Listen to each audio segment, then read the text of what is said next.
Hello and welcome to another installment of Liberty Nation Swamponomics videocast. I'm Andrew Moran, Ellen's economics correspondent. Each week, I dive into the morass of top economic news stories and fish out compelling narratives, or I retrieve fallacies that have been accepted as conventional wisdom by the swamp creatures for years.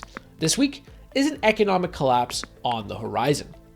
The International Monetary Fund, or IMF, recently issued a dire warning for the advanced G20 economies. An economic collapse could occur. Writing on the organization's blog, IMF chief Kristalina Georgieva stated that an economic collapse might happen unless, quote, G20 creditors accelerate debt restructurings and suspend debt service while the restructurings are being negotiated. She added that the debt challenges are concerning and that action is required to address the tsunami of red ink that swept the world during the coronavirus pandemic. This is an incredible statement, considering that the International Monetary Fund tries to regularly refrain from uttering such apocalyptic language.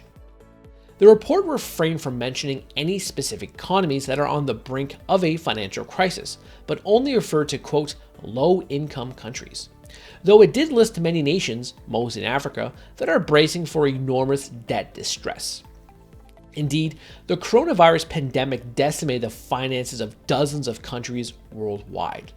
According to the World Bank, impoverished nations witnessed a 12% surge to their debts, totaling close to $900 billion last year.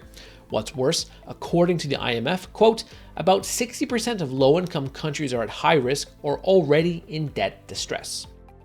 While it has been a challenging 2 years, she does not have much optimism over 2022, writing, quote, no doubt 2022 will be much more challenging with the tightening of international financial conditions on the horizon. Now, what would be the top countries to monitor over the next 12 months and beyond? Well, the list is quite long. Lebanon is facing a currency crisis. Turkey is enduring double-digit inflation. Afghanistan is trying to fend off a historic economic collapse unseen in decades. Ukraine is stuck between a Cold War 2.0 battle between Russia and the West. The OPEC Plus countries took on incredible levels of debt to survive the pandemic, while crude oil prices cratered to below zero last year. But while the plight of low-income states should be concerning, it is also the advanced economies that can force people across the globe, rich or poor, to lose sleep. The United States created 1/3 of all US dollars ever created since the beginning of the COVID-19 public health crisis. Canada is bleeding capital and facing a soaring federal deficit. China is destroying its economy with a COVID-0 strategy, a supply chain crisis, and making everyone addicted to some good old beiju. Europe is experiencing high inflation, anemic growth, and a spike in COVID-19 cases. Japan is going through a period of lackluster growth, quadrillion yen debt, and a growing population crisis. Overall, the world might be bracing for a dark winter after spending, borrowing, and printing tens of trillions of dollars to cushion the economic blows of the pandemic. It is not the rising oceans that should concern this generation or the next. It is the flood of red ink covering the planet that could turn out to be the global economy's ruin. That's it for me this week.